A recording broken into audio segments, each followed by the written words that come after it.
অবসর ভেঙে আবারও ব্রাজিলের জার্সি গায়ে জড়াচ্ছে নেইমার জুনিয়র। চলমান বিশ্বকাপে রাউন্ড অফ 16 লড়াইয়ে নরওয়ের বিপক্ষে পরাজয়ের পর এক প্রকার হতাশা থেকেই অবসরের ঘোষণা দেন ব্রাজিলিয়ান ফুটবলের এই প্রিন্স। তবে কেন আবারও হলুদ এই জার্সি গায়ে চাপাবার সিদ্ধান্ত নিলেন সেলেসাওদের হয়ে আন্তর্জাতিক ফুটবলে সর্বোচ্চ গোল করা এই ফুটবলার, সে কথাই জানবো এই রিপোর্টে।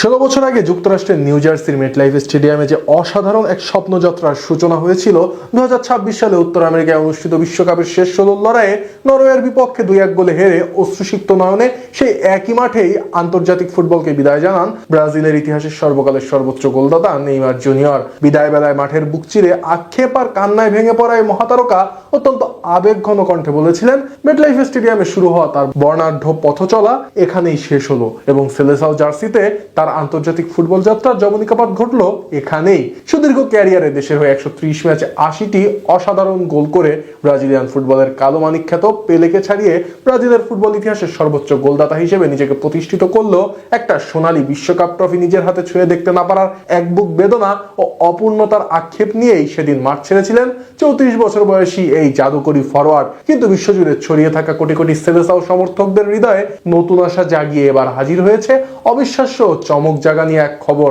কারণ আবারও ব্রাজিলের বিখ্যাত হলুদ জার্সিতে মাঠ মাতাতে ফিরছেন নেইমার জুনিয়র। তবে তার দীর্ঘমেয়াদের কোনো টুর্নামেন্ট খেলার জন্য নয়, বরং তা কেবলই এক বিদায় প্রীতি ম্যাচে অংশ নেওয়ার জন্য।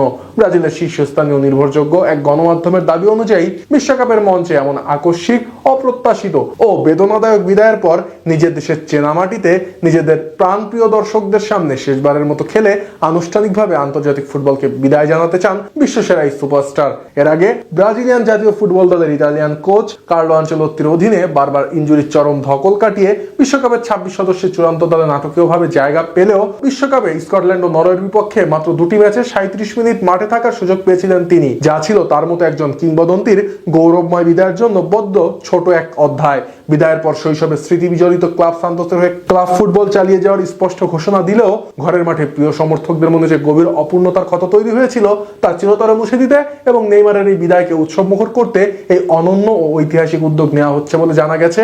যদিও লম্বা সময়ের জন্য পুনরায় জাতীয় দলে ফেরার লোভনীয় প্রস্তাব তিনি সম্পূর্ণরূপে বিনয়ের সাথে প্রত্যাখ্যান করেছেন, তবে নিজ দেশের চেনা গ্যালারির গর্জন, সবুজ গালিচা আর লাখো ভক্তের অফুরন্ত ভালোবাসা ও উষ্ণ করতালির মধ্য দিয়ে বীরের বেশে মাঠ থেকে এক রাজকীয় বিদায় নেওয়ার ব্যাপারে তিনি নিজে পুরোপুরি সম্মতি জানিয়েছেন।